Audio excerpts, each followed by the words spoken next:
Hello అండి, నమస్తే అండి. నేనైతేనండి 2 కట్టలు పాలకూర తీసుకున్నాను. కట్ చేసుకొని 4 టైమ్స్ కడిగేసి పక్కన పెట్టుకున్నాను. గ్రీన్ పీస్ కూడా తీసుకున్నాను.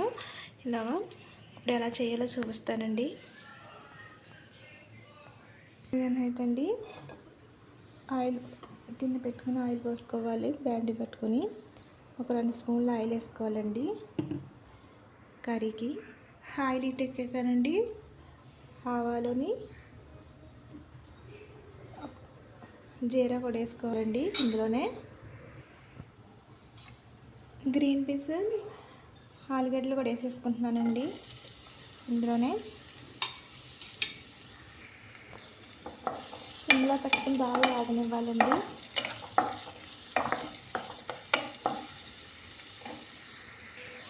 ఉల్లిగడ్డలు తొందరగా వేగితేంటి సాల్ట్ వేసుకుంటేనే. పాలకూరలో సాల్ట్ తక్కువ వేసుకోవాలండి.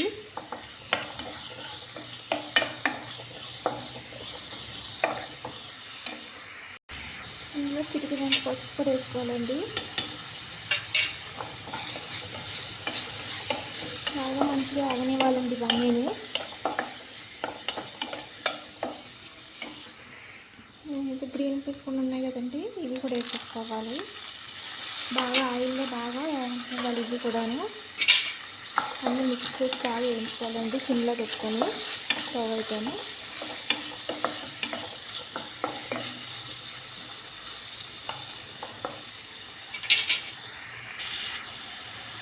ఒక 2 నిమిషాల్లో మూత పెట్టేయాలండి. ఇందులోని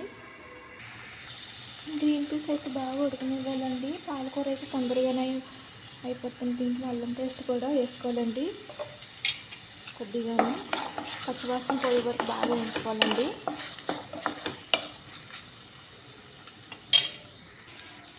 గ్రీన్ పీస్ అయితే ఉడుకుతుంది కదండి, పాలకూర కూడా దీంట్లో వేసేసుకుంటున్నానండి.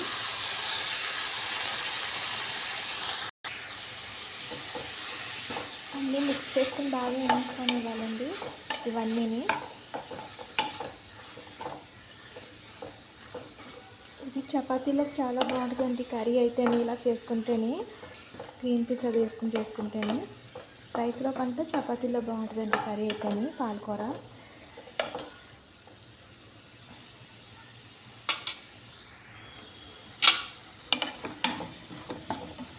ఇంకొక 5 నిమిషాలు అయితే కర్రీ కూడా అయిపోతుంది.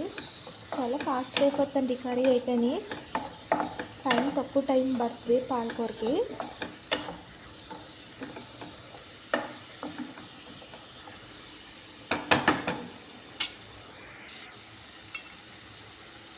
ఇందులో కారం పొడి కూడా వేసుకోవాలండి.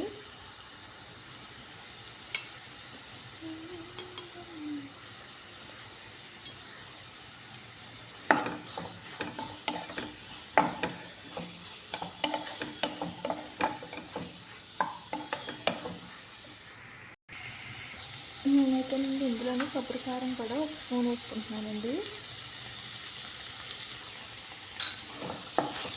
కొబ్బరి కారం వేసుకున్న వల్ల చాలా టేస్ట్ కూడా చాలా బాగుంటుంది ఇది.